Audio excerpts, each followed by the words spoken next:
Welcome to Men Pursuing More. I'm your host, Roger Maupin. I believe every man has the potential to push past his limits and strive for something greater.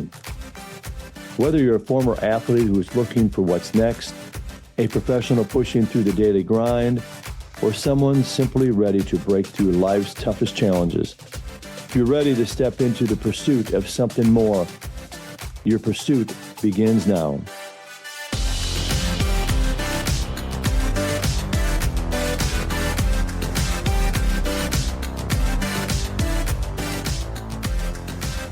All right, welcome back to Men Pursuing More. I'm your host, Roger Maupin. Today we have Billy Halter joining us. Before we get started, Billy, hey, we know each other. We go quite a years back. Which is why you call me Billy and not Bill. That's how right. You can always tell how long I've known someone when my name is Billy or Bill. I call you Billy, but we've known each other for a long time. All the way back to the Rosemont days. I remember Rosemont camps. I remember back to, I think, church at the Catholic Church and my first marriage. And yeah, and you've always been a great mentor and a great person to look up to. Appreciate you. And I'm excited about this new venture that you have with this podcast and honored to be here. I appreciate that, Billy. So let's get right into it. And hey, just tell us about your journey growing up in Apple Valley. And then you eventually made your way to, I know, Morehead State. And then, hey, eventually my alma mater to UW River Falls. And just share with us some of the successes and challenges you had along the way. Yeah, really just so fortunate to have the childhood I had. Grew up in a house. It was like a 1,500 square foot house, but seemed like it was a gigantic house to me. All of our bedrooms were right next to each other, which in hindsight is a little bit crazy to think about, but just an awesome household. And then I was so lucky to have a neighborhood where there was kids in every dang house. And so we were out playing every day. And I know people can get nostalgic about what it was like when they were kids, but I mean it. Like we were out. There was one summer, I remember, it was just every single weekday morning, we go out and we play baseball in the backyard of Steve Zimmer's house. And so we always met there, just played. And then as soon as a snow cone guy would come, we'd all run out and go buy a snow cone. And then there was one day, so that we didn't realize it because we were kids, but apparently the snow cone guy was drinking well. He was the nicest guy we'd ever seen. But one day, one of the neighbors must have noticed something with the snow cone guy. So he called the police. They come and get him and they go to the back of his trunk and there's like a whiskey bottle in there. We were like, oh no, it's our favorite snow cone guy. And we never saw the snow cone guy again. But anyway, street football, street hockey, all the tag games, all the kick the can, we'd make up games. So fortunate in hindsight that I grew up where I did to have those experiences because you learn relationships. All of a sudden one day, the kid down the street turns on you. Now he's your enemy. And now you got to figure all that out. Sometimes you got to wrestle it out or whatever it may be. But fortunate there, and then was initially going to Rosemont High School because Eastview High School had not been built yet, and was always just really a big proponent of Rosemont sports. Luckily, I had an older brother and an older sister. My older sister was good at everything. One of the smartest kids in her class, one of the most athletic. So she played basketball, she played track, and she did basketball or soccer. She was an all-state soccer player. And so I grew up watching her and I'm like, man, she's my idol. Like I want to do those things and I want to compete at that level. And so that kind of really drove me as an athlete. And so that was always a huge part of my life is competing and never wanted to was competitive in the sense that I wanted even teams, mano a mano, let's see who wins. It wasn't, I want to stack my team and win. So that was just a huge part of my life, competition, being athletic. And I was either going to be an NBA basketball player or I was going to be a sports broadcaster. And I made that decision in third grade, maybe even earlier. When I would record mock broadcasts of myself on an old tape recorder. So I was practicing at a young age. And then I remember my first traveling basketball game in sixth grade. I was good and maybe even the best player on the court, but I could tell I wasn't good enough to ever play in the NBA. So at that point, I was like, you know what? Okay, we're going to focus on sports broadcasting as a career, but we'll see what we can get out of basketball. And luckily, I was able to take it to the college level at Minnesota State Morehead. And the reason I went there is because it was an opportunity to play basketball, but also they had a good broadcasting department. So it was the best of both worlds. And then after 3 years, I had an injury and a new coach came in and he cut my scholarship. And he asked me to come back as a walk-on. And I was just too proud to do that. I wouldn't do that. I just thought that was a slap in the face. So I got myself healthy and transferred to as you mentioned, University of Wisconsin, River Falls, played one more year of basketball and finished up my academics there. And they had a good broadcast journalism department there too. So got my degree in broadcast journalism and off we went. Well, let's go back to high school real quick, because I believe, Billy, you were the graduation speaker, right, for your class? Yeah, it was fun. And that goes back to just being competitive as hell. Because I remember the basketball season ended and I didn't play a spring sport. And I was just itching for something. And all of a sudden I saw, oh, you can try out to be the speaker for the graduation. I was like, okay, that's the competition I need. And I remember one funny story about that is I'm a big jock. And so I tried, there was maybe 12 of us that tried out to be the speaker for the graduation. And then at the end, they called all of us in. Hey, we're going to tell you who we choose to be the speaker. They brought all of us in to tell us. And I walk into the room and this girl goes, oh, no, this is the room for the graduation speaker. You must be looking for a different room. She thought I was lost. There's no way the dumb jock could have tried out to be the speaker for the graduation. And sure enough, I got it. And that was a lot of fun. But it was also a moment where for some reason, you don't realize it in the moment. But when I watched back the VHS of me giving the graduation speech, I realized I've got a speech impediment. I've got a lisp. Yeah, so if I want to be a sports broadcaster, I probably better do something about that.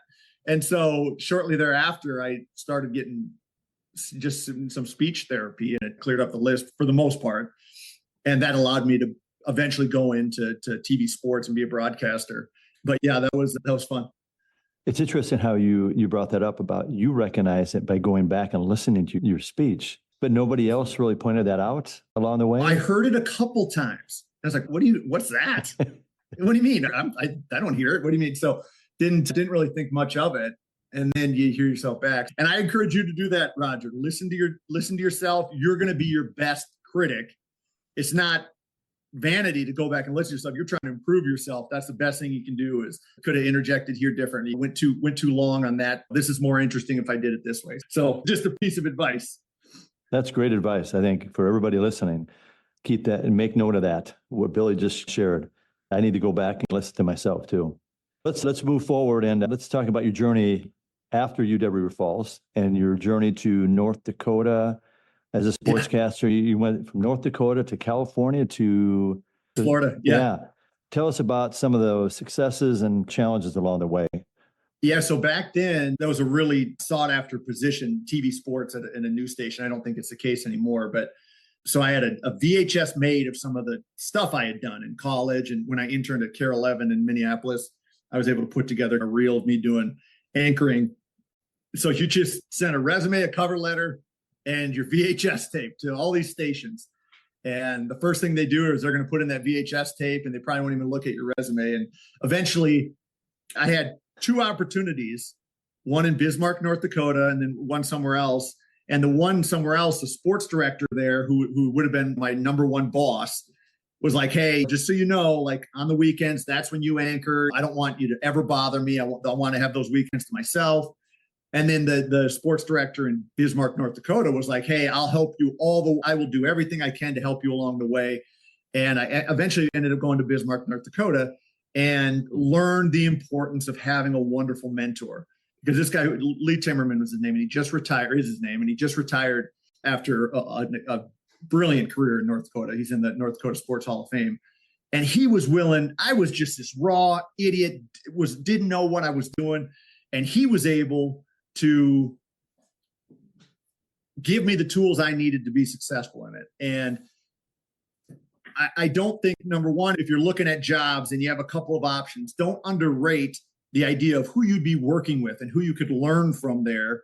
And then also, obviously, don't underrate the impact that you can have on others. If you've got an expertise in something or you've been through something, new person comes to the company, whatever it may be, you can be so influential in getting them to where they need to be from a personal or professional level. So that was huge for me. I learned so much. Who knows where I would have gone without the things I just absorbed from him, whether he told me, taught me, or I just watched from him.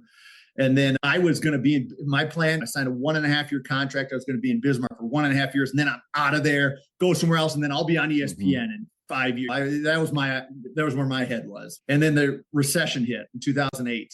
And so no stations were hiring. And so I had to extend my stay. And I remember there was a station in Tallahassee that finally was open. And they're like, hey, yeah, you can come work here. We're going to pay you $21,000 a year, no vacation for a year. We're not even going to pay to fly you down here to look at it. And eventually the economy got back up and running, and TV stations rely on advertising. So there wasn't a whole lot of advertising or whatever else going on at that time. So eventually was able to get to San Luis Obispo, California. Had never been there before, got a job at a TV station there, didn't even go visit before I accepted the job. Pick up, drove there, and turns out it was one of the most beautiful areas of the country. San Luis Obispo, Central Coast, California, and had 4 wonderful years there before eventually advancing in my career to Fort Myers, Florida. Tell us a little more about the importance of mentorship. You had mentioned that about that others that are listening to this podcast, just how not only the importance of you, but just really touch on that about really how important mentorship is. And it also takes someone who's willing to understand that I don't know everything. And these people have been down these roads before. I can learn something from them. You think about, I told you the 2 paths I had. The one guy said, I don't really want to do it. I don't really care about you. I'm not really going to invest a lot in you to help your career. I just want my weekends off. And had I gone there, I would have been trying to figure everything out on my own in this complex world that I didn't know anything about. And I think part of mentorship does take someone who just genuinely cares in people. So my sports director at Bismarck, North Dakota, he knew if he got me better at this, that I was going to leave. Everybody did. That's what he had new number 2 sports guys and girls every 2 years. But still, he was willing to do it because he cared about other people, cared about the next generation.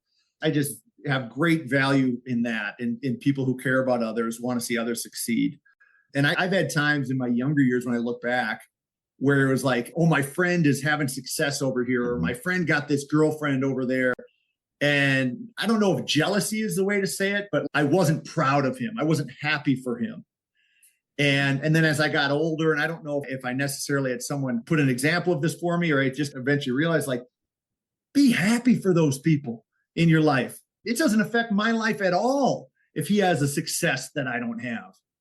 And so that made life so much more fun. I think obviously the people close to me appreciate it more. They did something to have some success. Hey, great job. We're proud of you. That was amazing. You're able to do that.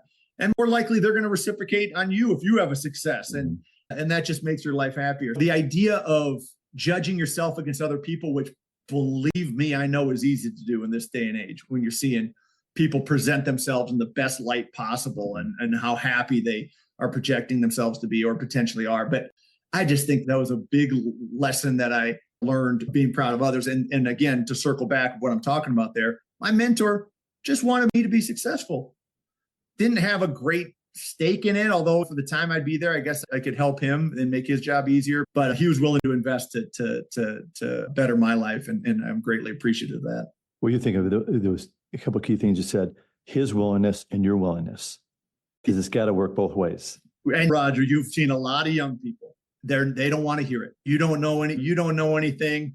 You can't help me. I know it all, right? And we've certainly been guilty of that. I'm sure that we've done the same adversely, but yeah. And I don't know how to tell a young person, hey, you should probably listen to me, or you should listen to that person over there. Maybe that's just a lesson that they have to learn on their own.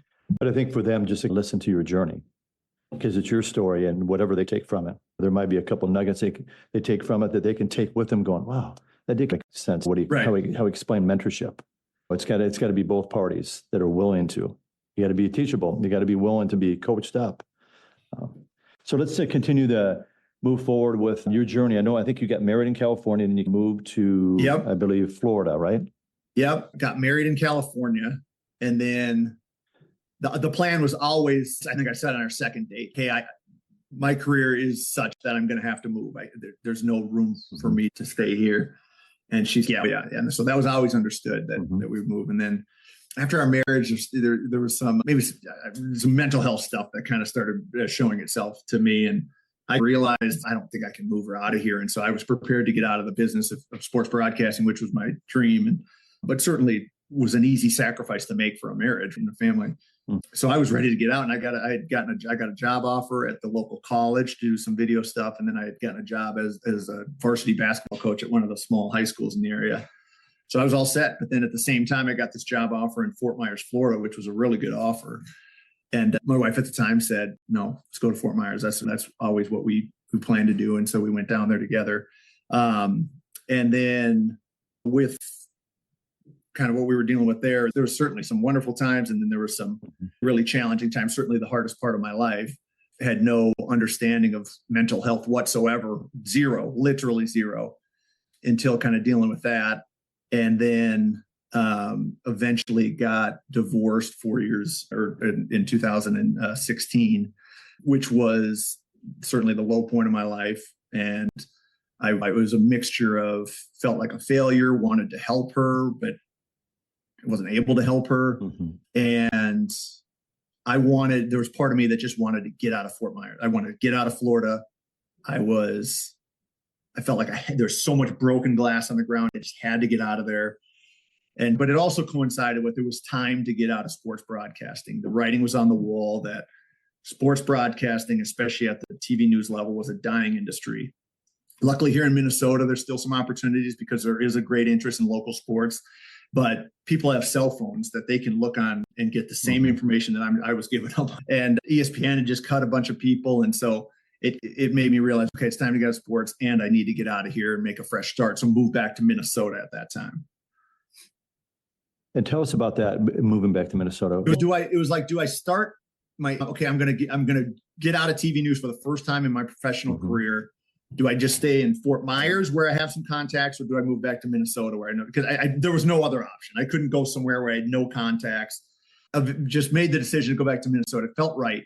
I was the one idiot. I moved in October to Minnesota while all the other snowbirds were driving south to Florida. I was the one guy going north in the winter, and then got into a career that was not for me. And for me, it's really important to do what I'm passionate about, what I love. And for those people out there who are doing a job that pays great and they get to work 9 to 5 and they don't have to think about their job at night, I think that they're doing a phenomenal job. And I have always weighed that. Is that the route? Maybe you're not super jacked about your job, but you're getting taken care of and you're working for a decent company. But I've always fought between that and I need to do something that I'm passionate about. I need to do something. So I was doing a job that I was not passionate about. I was miserable. And luckily, an opportunity came along to be a communications director for a United States Senate campaign here in Minnesota. And so I jumped on that. I had no experience in politics, but I always followed politics very closely. And then I had the TV background, so I knew public relations. And that was a heck of a journey. But what I was doing is I wasn't making a ton of money. I was working literally 70 hours a week because we had a small staff on the campaign. And everyone just had to do everything. And you just felt like if you took a day off, you were wasting time. You felt like you always had to be. So it's like, what's better? Doing something you love and killing yourself and not making a ton of money, or doing something that you can maintain your quality of life, but maybe you're not so passionate about. And then luckily after that, I stumbled into an opportunity with Hope Fieldhouse in Rosemont to work for a nonprofit there. So tell us about, what was some of kind of the best advice that was ever given to you, and like by who gave it to you, and why is this the best advice? Good question. Yeah, my dad a little bit, and he's a complicated guy. He did have some good advice along the way. I think one of the things that I really valued with him is he would talk about, don't take yourself too seriously. And he'd always point out people who are willing to laugh at themselves. And I think that's something that I really appreciated with him. And then I started delivering Star Tribune newspapers in 5th grade. And it wasn't because necessarily I wanted to do that. He just made it clear, you're going to work. And I learned so much about hard work, about money and keeping money. And I've been super frugal ever since that. Opened up a bank account at that point. And I've never made a ton of money throughout my career, but I've just saved it and don't spend a lot. So I've been able to make it by. But yeah, I think that those lessons from him, and then watching my sister and her work ethic, and just how do you have time for this? Getting up, going to school before school starts for National Honor Society, and then staying after for all these sports you're doing. Being able to watch that, I think, was very valuable. I had some teammates along the way who were older than me in basketball. And they taught me how to be passionate, how to really be my true self on the court. I don't know if there's any necessarily line or phrase that someone told me that's really stuck with me, but being able to see how people operate and wanting to mimic that and wanted to be that kind of person. It just shows the kind of person you are, Billy, that your willingness to listen to others and just sometimes humble yourself and just, wow, I think I could take that with me. And or just someone being a good example. And it might not be all just words. It just might be their actions. And for people who grow up without those mentors from no fault of their own and are able to get those skills and instill those things in themselves and grind and work their way out of it, I have so much dang respect for those folks. Because in so many ways, I was blessed and I had so many opportunities and I was given so many tools to be successful. And it's hard to see people who don't have those same opportunities. But I think that's a good point there too. Instead of comparing, that comparison of someone else, hey, appreciate what they've done. Look, they've been in the grind. They really haven't had people pour into them, but they're just in the grind and just making it happen. Yeah, think about it. If someone else is happy and they just had a great success, that's great. Yeah. There's no way that negatively impacts your life. But it's easier said than done. It really is. But I love that. I love just being super happy for people. And even in the smallest ways. Hey, great job on that report to the marketing manager. That was stuff, I don't know. People love to hear that, makes their day. It's fun to cheer for people. I have another question for you about, and you've shared a little bit about this, but when have you had the most where you saw like personal or professional, kind of both? Because sometimes it goes hand in hand. Growth in your life, what maybe caused that growth? Yeah, just like I think when I was working in the political campaign, I was thrust into a situation where I had to play a giant role that I was not qualified for. It's maybe qualified for, but I never worked in politics before. I was working for a U.S. Senate campaign. And so it was, okay, do you try to just do what you think everyone else would do in this situation, which wouldn't have been authentic and I would have failed at? Or do you just take a different route and do what you think is right? And that's what I did. And we had some just crazy times. We had some weird successes and ran a unique campaign that we did not win, but we were starting from an almost impossible situation as a non-incumbent to start with. So what do you think would be a takeaway from that, what you just shared, to share with others? I guess the sink or swim, that mentality of, okay, I can just recoil and just say I'm not up for this and run for the exits and fail. Or just come out swinging and do every damn thing you can to make it work. But I don't know, I guess I haven't thought about what that lesson could be, but certainly believing in yourself is the number one thing. And it's one thing to believe in yourself, but again, it's super helpful to have other people who believe in you. Friends, family, parents, brothers, sisters. If they've got your back, hey, you can do this. Not phony stuff. Everyone can see through the phony stuff, but authentic. Here's your strengths. Lean into that. Here's what you can do. That stuff gives you the confidence that you need. I think one of the things that's probably been a weakness/strength for me, sometimes a weakness, sometimes stress/strength, is I feel like I can do things, that I feel that I can accomplish things that maybe I can't, but maybe sometimes I can. But then maybe that's not a strength for some people, whereas some of their strengths are my weaknesses. I'm not saying that that's something that I'm great at. It's just a kind of a mentality I have. I can do this. I can be a campaign director for a United States Senate campaign. Absolutely. Let's go. And it was funny because late in the campaign, the candidate asked me, he goes, I forgot to ask you, what campaigns did you work before this? And I was like, oh God. And so I was able to change the subject, if I remember correctly. And then I think something happened to get us off of it. So I never had to answer. I've never worked for any campaign, but I guess the fact that you thought I did must be a good sign. Listening to this podcast, you can just tell by his voice and how well Billy speaks that he was a sportscaster in his past. And you know what? Once a sportscaster, always a sportscaster. Man, what's better than being able to talk about sports and share? I got lucky because in Fort Myers, Florida, there was Florida Gulf Coast, Dunk City, the college basketball teams down there. And then they have good baseball and soccer teams too.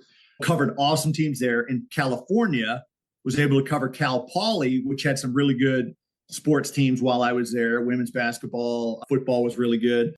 And then in North Dakota, it's really centered on the high school teams. People love high school sports there. So it's fun living vicariously through those teams. You get so excited about their wins. That was a blast. That was a blast. It's a lot more fun covering teams that are winning as opposed to teams that are losing, right? It sure is. Just looking at that more of the present, I know you remarried, and I believe you have a child, right? 2 daughters, and then Okay. a bonus son. Lindsay's son, Oliver, is now a huge part of my life. And then our daughters, so 3-year-old Scarlett and 1-year-old Isabel. And it's a grind, man. And it's you just gotta center yourself. You gotta say, okay, yeah, I'm exhausted. Yeah, this is a lot. Yeah, I haven't slept in a long time. But there's going to come a time where I would give anything to get back into this moment. And so it's such a battle. And I know, you're home, you're exhausted, and they want to go jump on the trampoline. And you've got to drag your ass up. And sometimes you can't. Sometimes whatever. Yeah, sorry, can you go play with your brother? But that's something that I just try to do as much as I can. Just get those experiences playing with them, because there's going to come a time where they're not going to want anything to do with me. Let's look at the kind of wrap this up soon, Billy. And what are a few final thoughts that you want to leave with men as they continue on their journey, if it's personally, professionally, or sometimes you combine both? Yeah. And whether I'm someone who should be given any advice or not, if you're interested, I think we all know what the right thing to do is. And I think most of us genuinely want to do the right thing. We don't always. We sometimes choose to do the thing we know is not the right thing to do. But if you look at what it is to be a man, I think everyone would have a different definition to that. But I think most people would say that one of the core principles of being a man is being faithful. If you have a partner, a spouse, a girlfriend, a boyfriend, a wife, being faithful to them. I think that's a pretty basic tenet of being a man. Another one is honesty. And it can be a lot easier to be dishonest. But if you're willing to, even when it makes you look bad, even when you know it's going to lead to a little bit of a harder situation, just tell the truth in all situations. I think that's what being a man is. We all fail in that. But I do worry about those two things right now, because I do think it seems there are a lot of unfaithful, dishonest men currently who are being propped up as the leaders of our country, but also that kind of, if they're the leaders of our country, it props them up as the leaders, the moral leaders, and the folks that people take a lead from. And so it worries me, this idea of I can just be fantastical and I can lie and I can say whatever the heck I want, because I think if the further we get away from that honesty and integrity, the worse off we're going to be as a society. And certainly this podcast is talking to men and our role in this. And we know what the right thing is. And if we choose the right thing more than we choose to do what we know is not the right thing, I think we'll be in better shape. But again, I have some concerns about some of that stuff. You hit on it right there, Billy. That's the purpose of this podcast, Men Pursuing More, is men to hear other men speak and share their story about not just their successes, but their challenges along the way, that we can learn from that and grow from it and have the resources and people we can reach out to in time of, hey, when times are good, but also when times are not so good. And one thing that has been wonderful in my life as I've gotten older is having men companions, because we're horrible at that, right? Hey, man, how are you doing? Hey, man, like, are you having some issues with your relationship? That must be, hey, someone says to you, I've been fighting with my wife and I can't get it. Oh, okay, that's too bad. You never mention it again, right? How frequent would it be for a man to do that? Hey, did you see the Timberwolves game yesterday? And you see that shot by Julius Randle? And so it's been great as I've gotten older, being able to, trust other men, to let other men in, and then being smart enough to be like, hey, I bet you this guy would want to talk about that thing that he clearly made it neon clear he's struggling with right now, right? Rather than ignoring it. And then being just vulnerable in kind of other situations, having a beer with a guy. I think that's been fun as I've gotten older and more willing to do that. So I don't know what your thoughts on that are, Roger. And if as you aged, if that became more a part of your life, being open to having some deeper conversations with friends who are guys. Yeah, its purpose is Men Pursuing More is really, for me, along my journey, just surrounding yourself with good men that kind of can really speak into you and support you along the way. Because, kind of men relate to men, and how we can help each other out and uplift and empower each other. I think that those are just powerful words, but it's been done for me, and I want to do it for other men, and I want other men to really do it for other men, and just this ripple effect across the country. Hey, Billy, I appreciate your time. Let's wrap with Billy Halter, and I want to thank you for being part of the Men Pursuing More podcast. Where can the listeners find you, Billy? So currently I'm the executive director at Hope Fieldhouse in Rosemont. We're a nonprofit athletic facility. So we have memberships there where people can come in and work out, use our basketball courts, and then the local teams practice there. And then we have a number of events, and we're the home for adaptive athletes, for our athletes with intellectual and physical disabilities. Hope Fieldhouse on Facebook and Twitter or X and Instagram is how I communicate with people and keep people up to date on kind of what we're doing generally with the intellectual and physical disability community and kind of opportunities that we can offer to them. And you also have a media company too, right? Is that correct? Yeah. Oh, yeah. So Halter Media, I was like, okay, I obviously really love doing the TV stuff. How can I still be engaged in that a little bit? And so when I was doing the campaign, we needed to do some video work. And so we reached out to a video company, and they're like, yeah, it's going to be $15,000. And I was like, what? And then reach out to another media company. And so the charge, what they charge was so crazy. So I was like, I'll do it and I'll make it look just as good. And so I've since added a couple people to work with us who are super talented. And so we do video, like commercials for a company, or promotional for like a high school promotional video or something like that. And we do it for a third of the price, and it looks just as good as the big guys. So that's the Halter Media business model. All right. I appreciate your time. So I'll let you get back to the family. All right. We'll be in touch. Hey, thanks for listening to Men Pursuing More podcast. Don't forget to follow us at maupincoaching.com.